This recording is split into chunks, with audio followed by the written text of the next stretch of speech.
На ковре борцы тяжелой весовой категории 125 кг.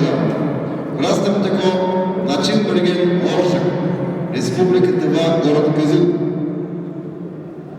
Студент Государственного университета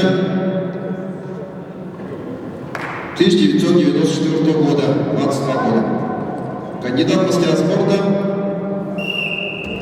5 лет занимается борьбой под руководством Болот Шакжи и Байгал Болот Ангар, победитель чемпионата Республики Тыва. Борец Триколов Боксаров, мастер спорта России, глава крестьянского фермерского хозяйства, 18 лет занимается борьбой. Под руководством заслуженного тренера Юрия Сардакова, первый тренер Элбек Тумутов.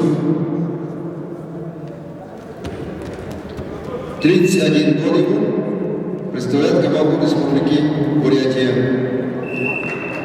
Призер чемпионата Сибирского федерального округа, награда победителя чемпионата Республики Бурятия.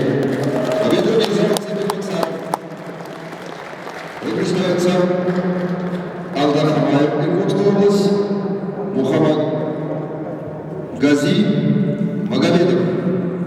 Мухаммад Гази Магомедов.